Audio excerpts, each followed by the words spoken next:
Standing alive from Sweden, an unincorporated community in north central Edmonton County, Kentucky, with a population of 171 as of the 2000 census. We're here today with round number 3 of the World Team League Kung Fu Cup. As you can see here, it is the most stacked weekly that we're getting at this point, with the absolute biggest prize pool of a weekly event to date. And I am, of course, here, your host, Yaku of the Zaku. With me today is La Bebedora de Milo que pose muchos silos, Light _VIP. How are you doing, Light? What's up, Yaku? It is great to be here. It's great to be back once again for another week of KFC. It's hell yeah. It's amazing. It is beautiful. As you were saying, this is a tournament that doesn't just include the Koreans but also the Europeans as well. So it is insanely stacked. Exclamation mark B in the chat if you guys want to have a look at the bracket, because we have quite a massive, quite a large matchup right here ready for us.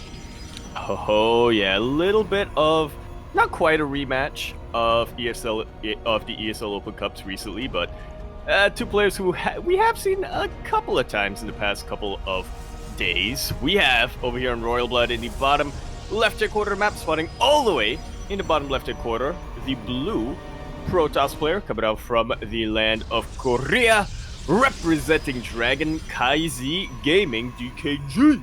We have herO. And spawning in the top right-hand corner of Royal Blood, we have the man himself, the man of the hour, the South Korean Terran player residing in the land of Japan, representing K10 Esports. It is HonMonO.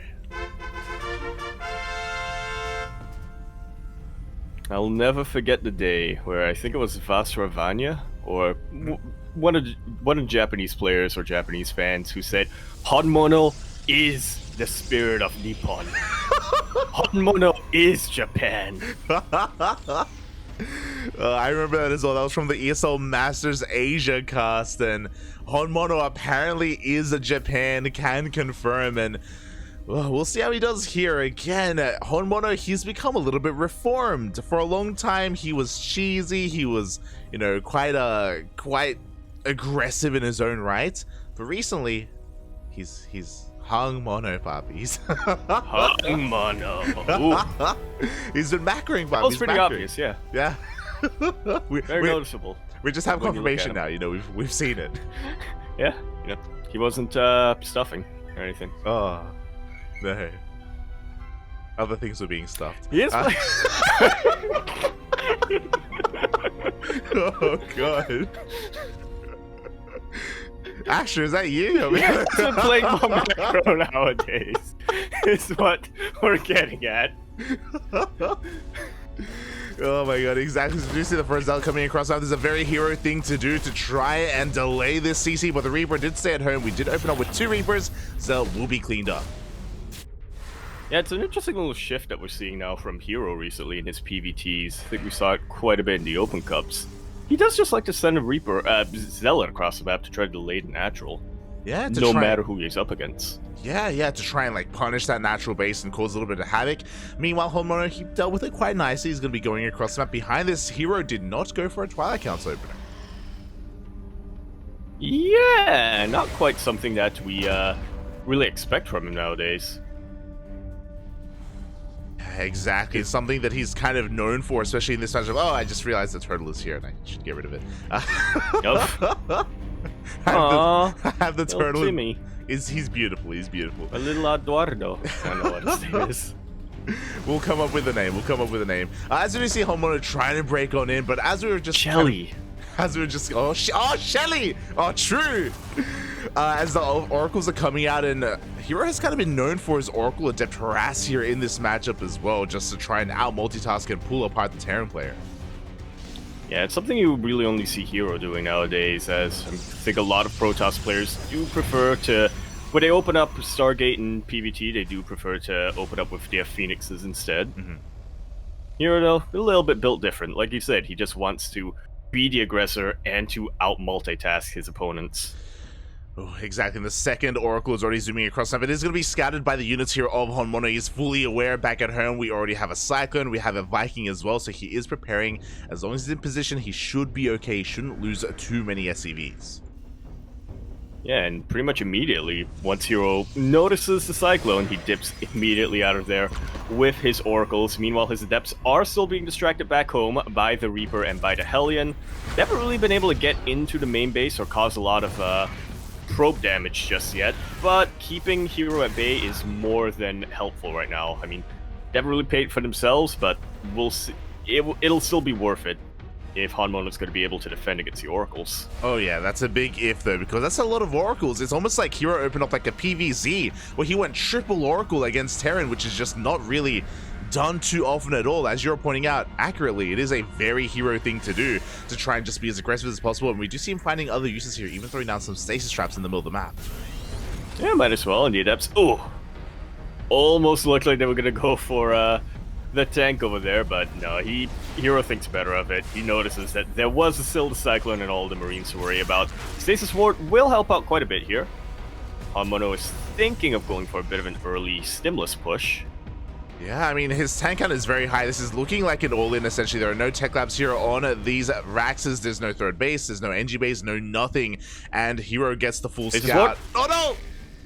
Every single Marine got caught up in that. It is only tanks and SCVs making their way across the map with a handful of reinforcing Marines behind that. This is a disastrous start to an all-in for HonMonO. Yeah, but he's committed. He already pulled the boys. You just got to go for it, but there's nothing else to support the boys. It's just the boys and the tanks and Marines finally do break free, but again, herO's bought so much time here in the defense. It looks like one Oracle is going to be going down, but back at home, we have shield batteries. We have charge on the way. It's not done yet. herO still needs to buy a little bit more time. Yeah, if everything goes right for it. That was a kill, not a cancel. If everything goes right for HonMonO here, it definitely is possible.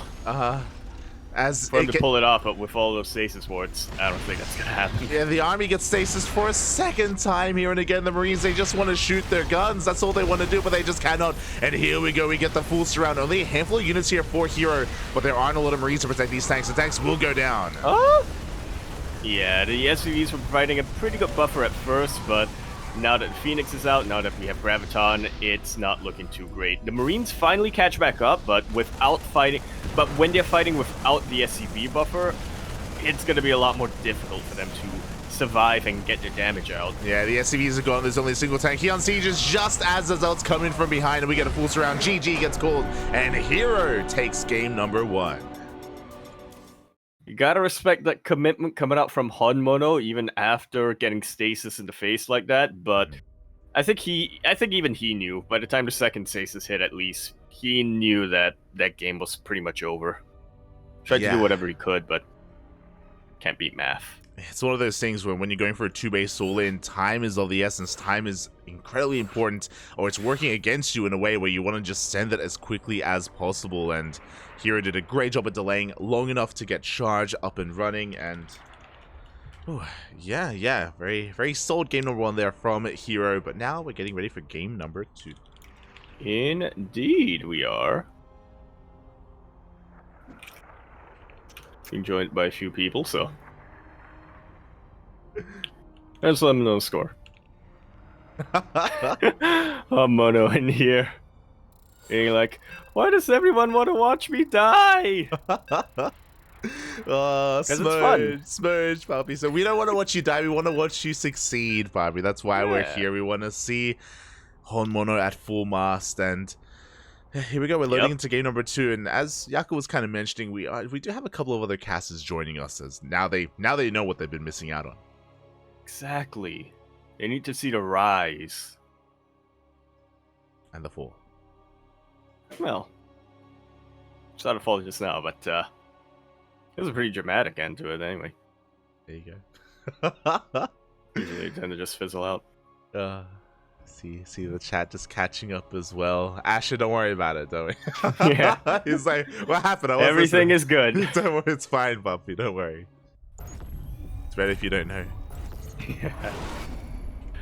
Anyway, okay, as I remember that we're not in a replay, so I can actually follow you. We are now jumping into Dragon Scales. We're in the bottom right-hand corner of the map, starting all the way in this bottom right-hand corner. We have our blue Protoss player coming up from the land of Korea, representing Dragon KZ Gaming DKG. One of the favorites in this entire tournament. He is herO.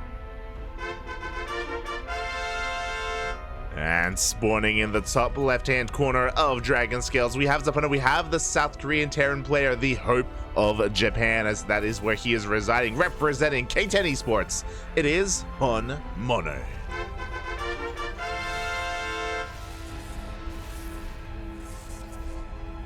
We're already seeing a little bit of contention here with our workers. A little bit of spice. You're just being as annoying as possible, tasing whatever SCVs you can, forcing a little bit of extra lost mine time here by HonMonO, just forcing another SCV off the line. Yeah, not the biggest deals here for either player, but you know, every little bit of lost mining time can add up. Exactly, as two SCVs are left quite low, but herO is not going to be getting the hell out of there, and we'll see kind of where we end up. It looks like HonMonO may be looking to go for a Rax expand, a very stark departure from what we saw last game. Oh! Oh! Oh! Oh my god. And he's zooming! Gee, what is... Oh. Oh, he's giving him a balloon! Ah, below the cheese. He's blowing him up. Oh. He's getting blown away. Away. Away. As we see herO opening up a little more conservatively this time, not opting for a Zealot to zoom across the map. It is just going to be a, not Twilight Council, Cyber Core expand into a Stalker. There we go, into that Stalker that is on the way, being chronoed out as we speak. So yeah, nothing too crazy here from either one of our players, other than, of course, HonMonO going for a much more macro-oriented opener here. Did opt to skip his Reaper as well, so he's going to be working with very limited information here, HonMonO is. Is he sending his Marine across the map to scout? Okay, no, he's just chasing the probe. Okay, okay. You're like, is he scouting with his Marine? He's crazy, but no, it's okay. He wants to hunt down the probe that was menacing. He's not that crazy yet, yeah. Oh god, as herO is now going to be switching things up. Game 1, he did open up with a Stargate into Oracles. Game number 2, something a little bit different. Now not with the Stargate. Yeah, it is just a straight up Twilight Council. Are we feeling Blink or are we feeling Glaive? You never know with herO. Yeah, herO would totally go Glaives in PvT, but I can't say that that's what we're going to be seeing here. As HonMonO is going for something a little bit different as well. He did start off with a 1-1 opening. He's Rax into Factory, but he's laying his Starport by quite a bit here. Yeah, throwing down a couple more barracks, so a little bit of a scuffed 3 racks coming out from him. herO does come in and scouts this. Yeah, pretty crucial scout here from herO. Thankfully, he did make a sentry earlier on, and now he gets a full scout of the main base, sees all 3 of those Raxes. Yeah, and curiously enough, HonMonO's continuing to pump out Hellions behind this. Yeah, I mean, again, when it comes to Hon macro, that's typically in some of the other matchups in TvT and TvZ, but here against herO, I imagine we're going to be seeing another all-in variation, as he only makes a handful of Hellions here. Okay, only 3. Okay, not bad, not bad. It is just a way for him to get a little bit of map information to check for any proxies. He really doesn't trust herO for whatever reason. And ideally, dive into the natural and the main base if he can. Yeah, exactly. Hellions do have that potential for scouting as well. Meanwhile, behind this, we see herO going up into 3 gates Blink. So not the most aggressive of... Oh, never mind, there's the 4th. The 4th gateway gets thrown down. It was a laid 4th, yeah. Meanwhile, I really like how active herO's being with his sentry scouts. It confirms that the army, for the most part, is still back at home. He's moving out with his stalkers, and hey, it wasn't just 4 gates. That is a 5th gateway on the way, and we should be seeing a 6th, and there it is. We're going all in on 2 bases. We might as well. It's kind of what herO has been known for in the past, and he wants to prove that he still got it. Especially against a Terran player who tried to 2-base all in him in the last game. It's a little bit of a point of pride for him, you know? Yeah, he wants to show him how it's done. His Blink is now done. Charges on the way. We have a Templar Archives as well here for Archons if need be. And yeah, herO is really prioritizing his attack right now, his production, and is looking to shut down at least these Hellions. It's a very interesting variation compared to a build that herO did. A build that we saw from herO yesterday that he pulled off in ESL Asia on Sunday, where he pretty much just went into Templar Archives off the back of 2 gates and played a lot more defensively. This is the complete opposite. He's still getting his Templar Archives, but he's playing a lot more aggressive. That's good to point out. And to be fair, I feel like he's playing the player right now, because there we go. We have that 2-base all-in from HonMonO. He's pulling the Voyage as we speak. We do have Stim, but HonMonO is saving it. He doesn't want to waste it.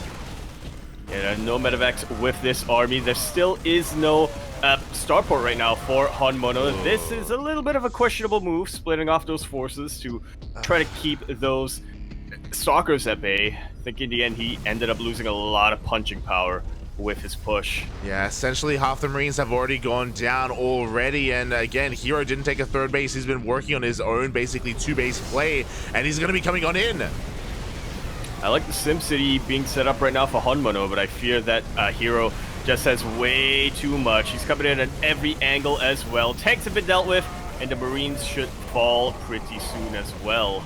Yeah, just a great read of the situation here for herO to just completely dominate the fight and go for a massive counterattack as well. Fortunately, HonMonO was kind of 2-base all-inning, someone who was also 2-base all-inning, and herO just had the better positioning overall, especially with cutting that Marine count in half to begin with. And yeah, now it's on HonMonO to defend. Yeah, and he definitely has a decent position up here with atop a ramp with his tank and his bunker, but herO, okay, I was going to say he can either go in, warp in a couple more units and then overwhelm that, or, as we see right now, he can go for an expansion himself. 3rd base is right now behind this again. herO, he knows that he won the battle already, and he doesn't have to try and force the issue. He doesn't have to force himself up this ramp, but he will still try anyway as he hallucinates a prism to try and force a reaction out of HonMonO. And it worked. He even just barely avoided a Widow Mine. Every single Marine is being pulled back, and that opens up this ramp, this tank, to a very exposed location. The storm on top of the ramp, getting every single SCV, is absolutely massive. herO is just running away with this build. He may have gotten a 3rd base, but he doesn't even need it. GG is called. herO takes the series 2-0. Will move on to face Dark in the next round.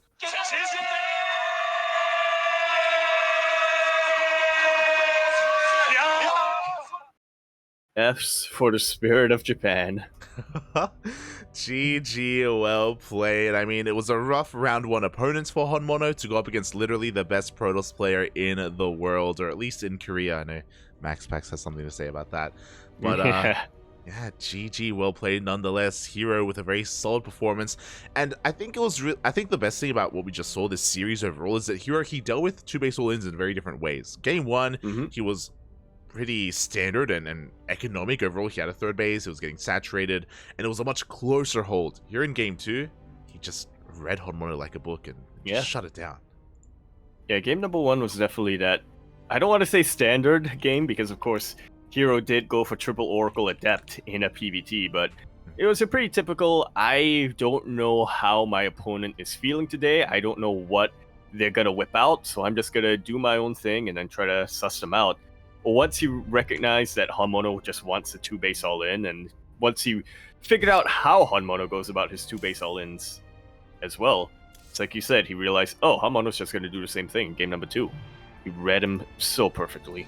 He really did, and just like that, herO takes the series, moves on to the next round, and this is another big reason as to why we were casting this series, because they already have a player waiting for them, and that is, of course, the best Zerg in Korea.